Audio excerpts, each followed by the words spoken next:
Iran America युद्ध शांत फिलहाल सैन्य हमलों तक है, लेकिन जुबानी जंग और कूटनीतिक प्रहार अब अपने सबसे निचले स्तर और तीखे स्तर पर पहुंच चुकी हैं। दरअसल अमेरिकी राष्ट्रपति डोनाल्ड ट्रंप ने सोशल मीडिया पर एक विवादित नक्शा और दावा शेयर करते हुए रणनीतिक रूप से बेहद महत्वपूर्ण हॉर्मुज़ स्ट्रेट को अमेरिका का नया इलाका करार दे दिया।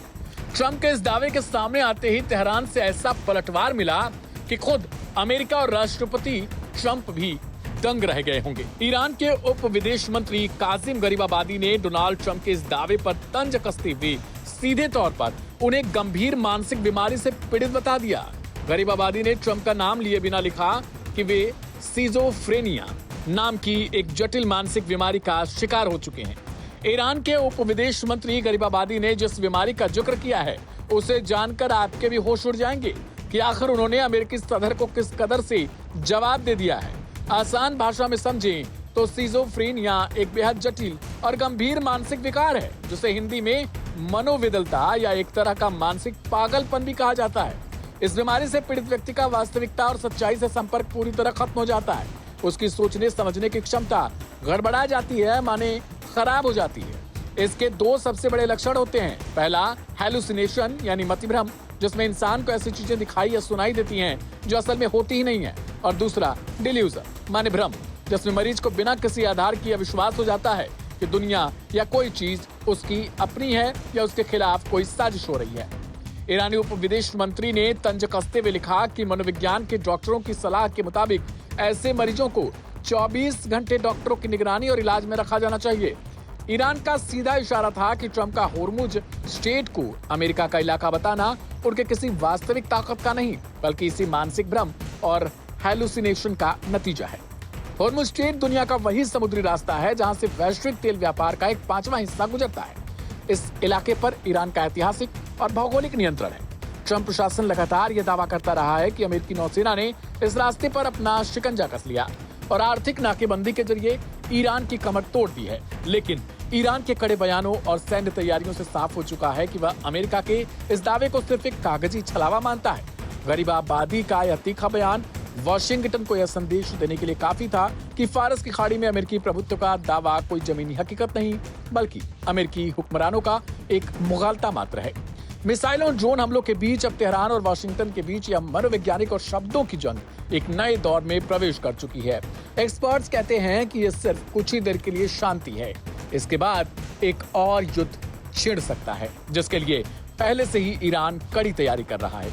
ईरान ने सीधे अमेरिकी राष्ट्रपति की मानसिक स्थिति पर सवाल उठाकर यह साफ कर दिया कि वह दबाव या धमकियों के आगे झुकने वाला नहीं है।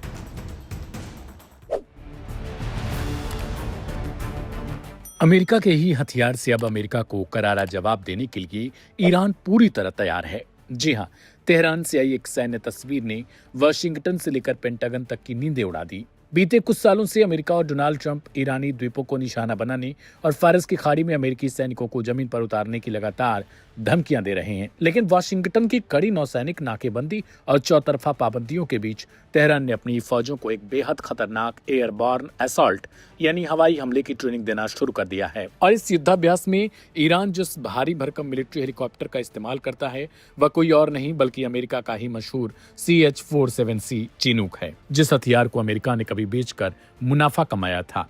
आज वही चिनूक वाशिंगटन के मंसूबों के सामने सबसे बड़ी ढाल और सबसे घातक हथियार बनकर तैयार खड़ा है। इसे समझने के लिए आपको 1970 की एक कहानी सुननी पड़ेगी, जब इस्लामिक क्रांति से पहले यमन और ईरान के शाह के दौर में ईरान ने अमेरिका से 100 से भी ज्यादा शक्तिशाली चिनूक हेलीकॉप्टर खरीदे थे। लेकिन 1979 की इस्लामिक क्रांति के बाद वाशिंगटन ने ईरान पर स्पेयर पार्ट्स और रखरखाव की सप्लाई पर पूरी तरीके से सैंक्शंस लगा दिए। वाशिंगटन का मानना था कि स्पेयर पार्ट्स न मिलने से ये भारी भरकम अमेरिकी हेलीकॉप्टर जल्दी कबाड़ का ढेर बन जाएंगे। लेकिन ईरान ने अमेरिका के इस गुमान को मिट्टी में मिला दिया। डिफेंस इन्फ्लुएंसर शुजन पाल और एक्सपर्ट के हालिया दावों के मुताबिक 100 में से लगभग 20 चिनूक हेलीकॉप्टर आज भी ईरान के आसमान में पूरी तरीके से ऑपरेशनल है और हमलावर मोड में है। इससे पहले आपको बता दें कि जब मार्च और अप्रैल के महीने में इसराइल और अमेरिका ने संयुक्त हमले किए थे, उस दौरान इसराइल का दावा था कि उसने अमेरिकी चिनूक हेलीकॉप्टरों को ईरान में कूड़े का ढेर बना दिया है।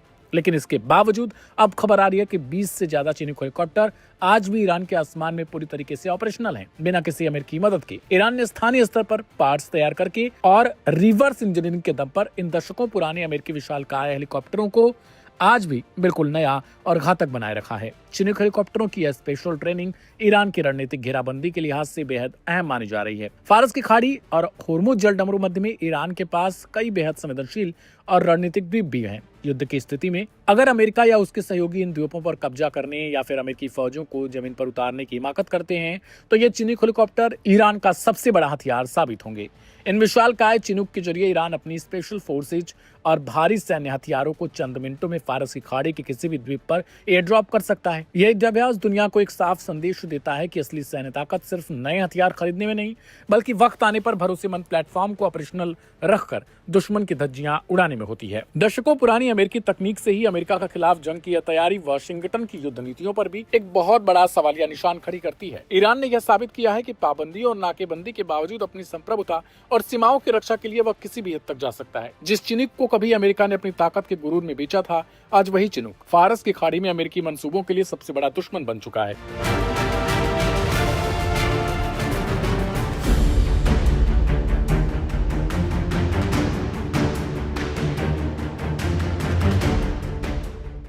मिडिल ईस्ट में तनाव एक बार फिर बढ़ता हुआ दिखाई दे रहा है।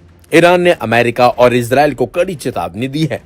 ईरान के सुप्रीम नेशनल सिक्योरिटी काउंसिल के सचिव मेजर जनरल मोहसेन रज़ाई ने कहा है कि अगर अमेरिका ने ईरान की कथित नाकेबंदी और आर्थिक दबाव जारी रखा तो हालात एक भीषण युद्ध की तरफ बढ़ सकते हैं।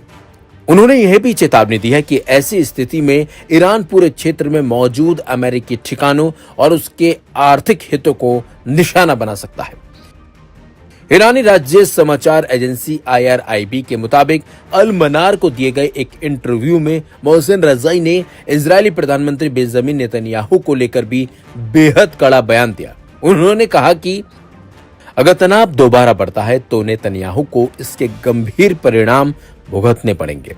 नेतन्याहू की नीतियों की वजह से इजरायल के लिए स्थिति लगातार मुश्किल होती जा रही है। ईरानी अधिकारी ने उन दावों को भी खारिज कर दिया जिसमें कहा गया था कि ईरान अमेरिकी राष्ट्रपति डोनाल्ड ट्रंप के बेटे को निशाना बनाने की साजिश रच रहा है। रज़ाई ने ऐसे आरोपों को गलत बताते हुए इसके लिए इजरायल को जिम्मेदार ठहराया। उनका आरोप है कि इस तरह की खबरों के जरिए ट्रंप पर दबाव बनाने और उन्हें डराने की कोशिश की जा रही है। ईरान की तरफ से यह बयान ऐसे समय में आया है जब तेहरान और वॉशिंगटन के बीच पहले से ही कई मुद्दों को लेकर तनाव बना हुआ है।